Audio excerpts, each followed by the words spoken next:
Hello students, myself Rosie Jain, PGT Mathematics, Suru School, Mahendragarh.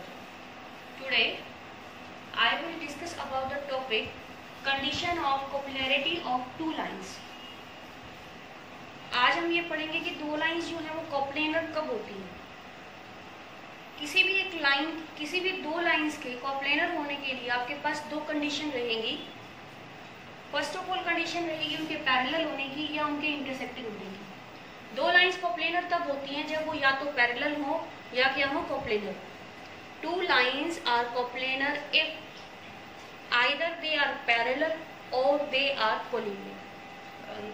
They are intersecting. इन दोनों में से कोई भी अगर एक कंडीशन होल्ड कर जाती है तो लाइंस को क्या बोला जाता है? Coplanar. Coplanar word means same plane, that the lines will lie in the same plane. Now the first case, if the lines are parallel, कि जो lines है वो parallel कब होंगी और कब coplanar बनेंगी, उसकी condition क्या है? B1 cross B2 equals to a zero vector. जब भी आपके पास दो lines given हो, R is equal to A1 plus lambda B1, R is equal to A2 plus mu B2. ये जो है वेक्टर फॉर्म में लिखा है मैंने इनको, R equals to A1 plus lambda B1 and R equals to A2 plus mu B2.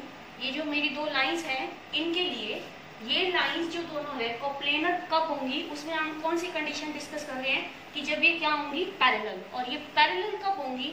जब B1 cross B2 जो है वो क्या होगा? एक जीरो वेक्टर के इक्वल होगा. B1 क्रॉस B2, B1 और B2 दोनों लाइंस के क्या है? पैरेलल वेक्टर है. B1 और B2 दोनों लाइंस के लिए किसका काम कर रहे हैं? पैरेलल वेक्टर का काम कर रहे हैं. जब इन वेक्टर्स का क्रॉस प्रोडक्ट एक जीरो वेक्टर होगा तो ये लाइंस क्या कही जाएंगी? पैरेलल कही जाएंगी. और अगर वो पैरेलल होंगी तो वो क्या बन जाएंगी? कॉप्लेनर बन जाएंगी. सेकेंडली, यहाँ पर आप डायरेक्टली भी चेक कर सकते हो कि आपकी लाइंस पैरेलल है या नहीं है. वो आप कैसे चेक करेंगे? आप लाइंस के, दोनों लाइंस के डायरेक्शन रेशियोज चेक कर लीजिएगा. अगर दोनों लाइंस के डायरेक्शन रेशियोज सेम आएंगे या प्रोपोर्शनल आएंगे तो हम उन लाइंस को क्या कंसीडर कर सकते हैं? पैरेलल. अदरवाइज वो क्या होंगी? नॉन पैरेलल होंगी. नेक्स्ट जो सेकंड कंडीशन है वो ये है कि लाइंस जो है इंटरसेक्टिंग कब होंगी? इंटरसेक्टिंग होंगी तो वो क्या बन सकेंगी? कॉप्लेनर. इंटरसेक्टिंग का मीनिंग होगा कि लाइंस इंटरसेक्टिंग, सपोज कीजिए ये दो लाइंस हैं हमारे पास और ये बन गई इंटरसेक्टिंग. तो ये इंटरसेक्टिंग कब पॉसिबल हुआ? जब उनके बीच का जो शॉर्टेस्ट डिस्टेंस है, जब उनके बीच का जो शॉर्टेस्ट डिस्टेंस है वो क्या बन जाएगा? जीरो. तो लाइंस इंटरसेक्टिंग कब होती हैं? जब उनके बीच का शॉर्टेस्ट डिस्टेंस क्या बनता है? जीरो. शॉर्टेस्ट डिस्टेंस का हमने फॉर्मूला पढ़ा था नॉन पैरेलल लाइंस का, mod of A2 minus A1 dot B1 cross B2 upon में magnitude of B1 cross B2 equals to zero. यानी कि जब ये क्वांटिटी आपकी जीरो हो जाएगी, अब आप देखिए ये जो आपका डिनोमिनेटर है ये जीरो से क्रॉस होकर जीरो हो जाएगा and this will be equals to zero and this is called scalar triple product which can be represented in the determinant form A2 minus A1 A2 minus A1 B1 B2 equals to zero. तो intersecting का meaning इतना ही होता है कि जो lines का shortest distance होता है वो क्या बन जाता है? जीरो हो जाता है, जिसको हम शॉर्ट में कर डिटर्मिनेंट फॉर्म में क्या लिखते हैं? A2 minus A1 B1 B2 will be equals to zero. अगर ये कंडीशन होल्ड करेगी तो लाइंस क्या बनेंगी? इंटरसेक्टिंग. इंटरसेक्टिंग होंगी तो वो क्या बन जाएंगी? कॉप्लेनर. ठीक है. तो अब आप ये ध्यान रखिएगा कि जो भी लाइंस कॉप्लेनर होंगी वो क्या होंगी? या तो पैरेलल होंगी या क्या होंगी? इंटरसेक्टिंग होंगी. पैरेलल की condition B1 cross B2 will be a zero vector, otherwise their direction ratios will be same or proportional, and the lines will be intersecting if the shortest distance between them will be equals to zero. That means in the short form the determinant form of A2 minus A1 B1 B2 will be equals to zero. And there are some lines which are called skew lines. There are some lines which are skew lines. Why they are called skew lines?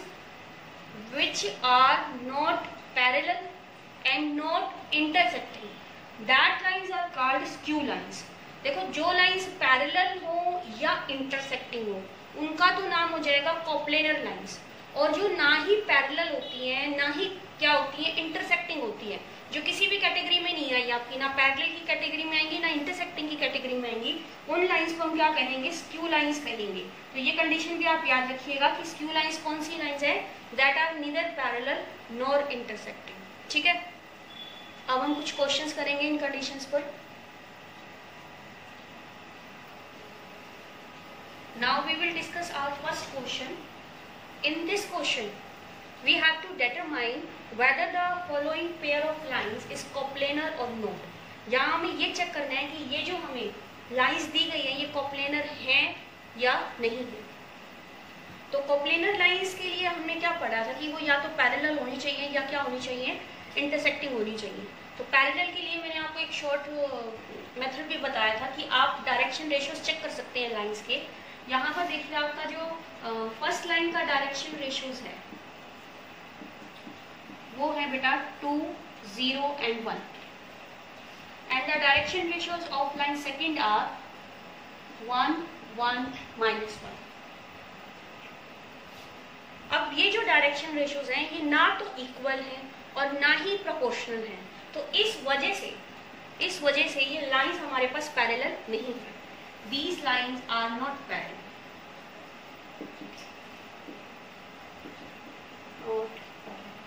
तो एक condition तो हमारी खत्म हो गई कि coplanar होने के लिए वो या तो पैरेलल हो सकती थी, तो पैरेलल तो वो है नहीं, तो बची कौन सी, वो इंटरसेक्टिंग।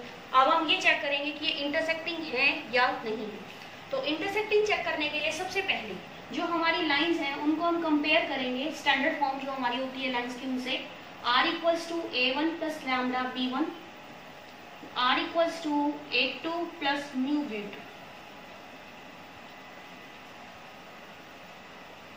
कंपेयरिंग कर हमारे पास जो वैल्यूज आएंगे वो हम लिखेंगे यहाँ पर।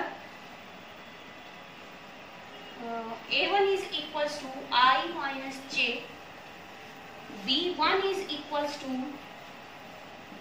2I + K, A2 = 2I - J and B2 = I + J - K। ये जो है कंपेयरिंग से हमने ये दोनों फर्स्ट लाइन से लिए हैं और ये किससे लिए हैं, सेकेंड लाइन से। A1 and A2 are the position vectors of passing point of both lines, first and second. B1 and B2 are the two vectors which are parallel to our given lines. Now first of all we will find out A2 minus A1. We will subtract the corresponding elements of A1 from A2. Now it will give 2I minus I minus I minus J plus J 0J. And what will be the condition of intersecting lines? The condition is the value of A2 minus A1, B1, B2 will be equals to 0 if the lines are intersecting. तो अब हम इसे check करते हैं और इसे हम लिखेंगे अब डिटर्मिनेंट फॉर्म में। और डिटर्मिनेंट फॉर्म में लिखते हुए सबसे पहले हम जो फर्स्ट रो है उसमें किसकी वैल्यू लिखेंगे, किसके कंपोनेंट लिखेंगे, A2 माइनस A1 वेक्टर के। और A2 माइनस A1 के जो अभी हमने निकाले हैं कंपोनेंट, वो क्या निकाले हैं, 1, 0, K का जो एलिमेंट है वो एब्सेंट है, that is also will be equals to 0। Now in the second line we will write the component of B1 vector and the B1 vector's component is 2, 0 and 1. And in the third row we will write the component of vector B2 and whose component are 1, 1, minus 1. Now we expand this determinant to find out this value. So expanding by row 1, ये values तो आपकी 0 ही हो जाएंगी। 1 के साथ हमें मिलेगा 0 minus 1, that means -1। अब ये जो डिटर्मिनेंट वैल्यू आई है ये -1 आई है, that is not equals to 0। It means lines are not intersecting, क्योंकि लाइंस इंटरसेक्टिंग तब बनती जब ये हमारी वैल्यू किसके इक्वल आता, 0 के इक्वल आता। अब लाइंस इंटरसेक्टिंग नहीं है, ना तो लाइंस पैरेलल आई है ना ही इंटरसेक्टिंग आई है, तो वो लाइंस क्या है, कोप्लेनर नहीं है। हमसे ये पूछा गया है कि लाइंस कोप्लेनर हैं या नहीं है, तो हम क्या जवाब देंगे कि lines are not coplanar because they are not parallel and also are not intersecting. But these lines are in the category of skew lines because they are not parallel and not intersecting. Now we will discuss the next question. Now we will discuss our second question, and in the second question we will again discuss the same thing, that the lines are coplanar or not. Now the lines are in the Cartesian form.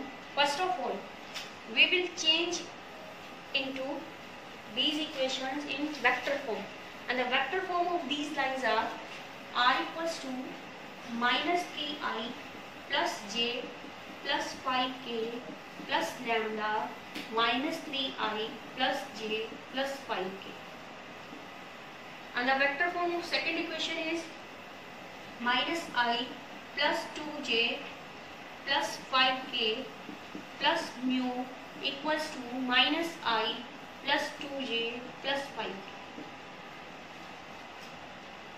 Now we will compare these two lines to r equals to a1 plus lambda b1 and r equals to a2 plus mu b2.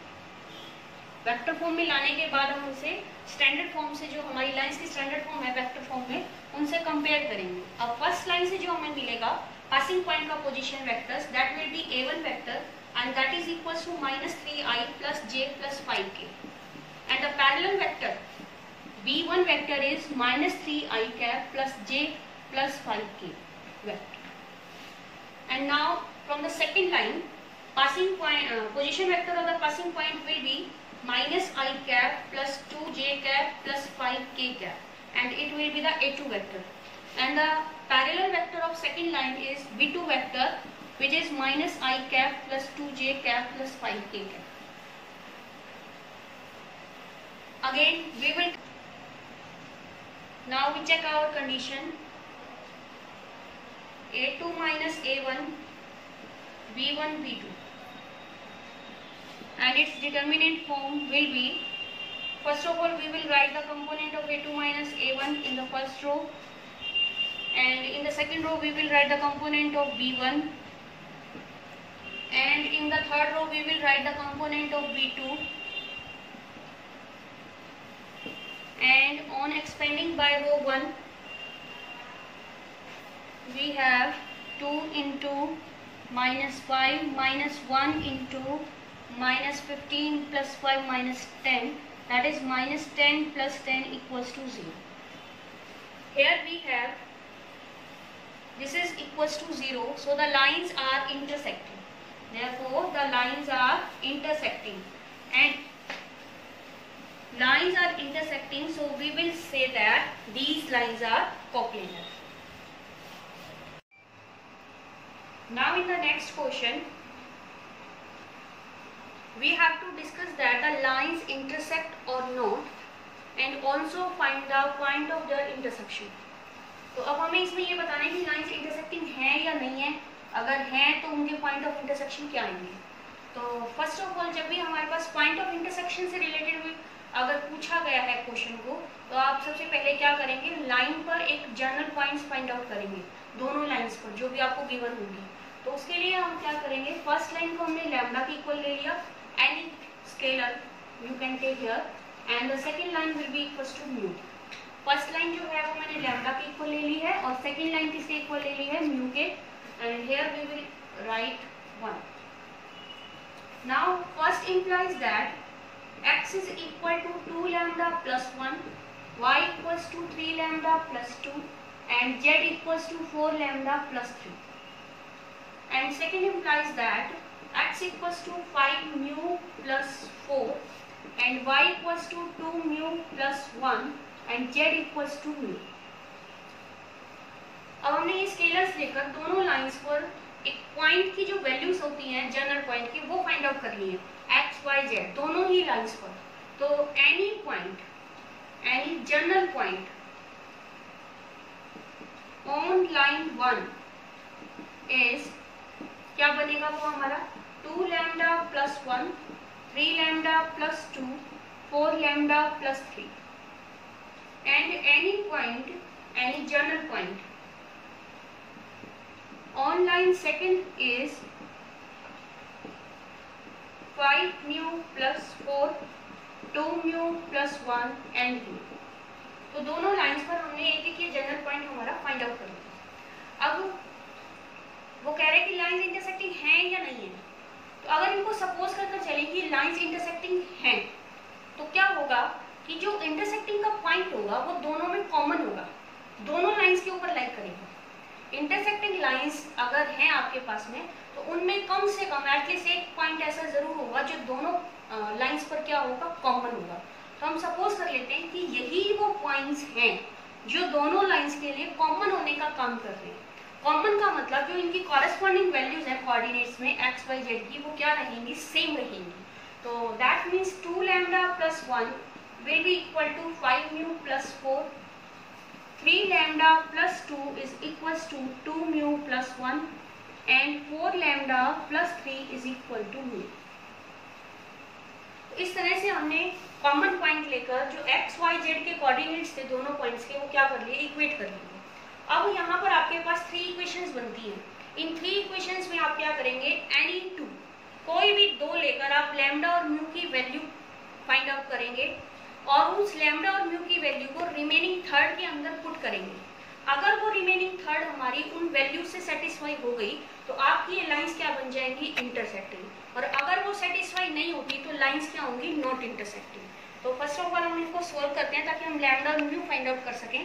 यहाँ से आप देखिए कि यहाँ से हमें mu की value मिल रही है 4 लैम्डा प्लस 3, 4 लैम्डा प्लस 3, और इस म्यू की वैल्यू को हम यहाँ पुट कर लेते हैं सेकेंड इक्वेशन में, and it will become 3 lambda plus 2, 2 mu will be 8 lambda plus 6 plus 1। ये जो म्यू की वैल्यू थी ये हमने यहाँ राइट साइड में म्यू के स्पेस पर पुट कर दी है। तो ये बन गया -5 lambda equals to 5, 6 plus 1 7, 7 minus 2 5, एंड लैम्डा इज इक्वल टू -1। तो हमें लैम्डा जो है वो कितना मिल गया, -1 मिल गया। Now we will put this lambda in this equation to obtain mu. And the lambda is our -1, so mu is equals to -1। तो जो lambda है वो भी -1 आ रहा है और mu भी कितना आ रहा है, -1। Now we will check both of these values। So this is our remaining equation, so we will put here the value of lambda and mu to check whether the remaining equation is satisfied or not। It will give -1 and it is also gives -1। तो हम क्या देख रहे हैं कि इन दो equations के solution से जो लैम्डा और म्यू की वैल्यू आई थी वो रिमेनिंग थर्ड इक्वेशन को क्या कर रही है, सेटिस्फाई कर रही है। That means our lines are intersecting, lines are intersecting. अब ये लाइंस इंटरसेक्टिंग हैं, तो अगर इंटरसेक्टिंग है तो उनका कोई ना कोई पॉइंट ऑफ इंटरसेक्शन भी होगा, और उस पॉइंट ऑफ इंटरसेक्शन को निकालने के लिए आप क्या करेंगे, या तो आप लैम्डा की वैल्यू यूज करेंगे या किसकी यूज करेंगे, म्यू की वैल्यू। कोई भी एक यूज करनी है आपको, लैम्डा या म्यू, और इन पॉइंट्स के अंदर उन्हें पुट कर देना। अगर आप यहाँ रखना चाहते हो तो आप लैम्डा की वैल्यू को यूटिलाइज करेंगे, और यहाँ रखना चाहते हो तो यहाँ आप किसकी वैल्यू रखेंगे, म्यू की वैल्यू रखेंगे। आप चेक कर सकते हो दोनों में वैल्यू रखकर दोनों से आपका पॉइंट जो है वो कॉमन ही आएगा, सेम ही आएगा। तो हम लैम्डा की वैल्यू यूज कर रहे हैं -1, यहाँ रखा हमने वैल्यू को तो ये आ गया -1, यहाँ -1 पुट किया तो ये भी -1 आ रहा है, और ये भी कितना आ रहा है, -1 आ रहा है। तो आपका जो पॉइंट ऑफ इंटरसेक्शन है गिवन लाइंस का वो कितना आ गया, -1 -1 -1।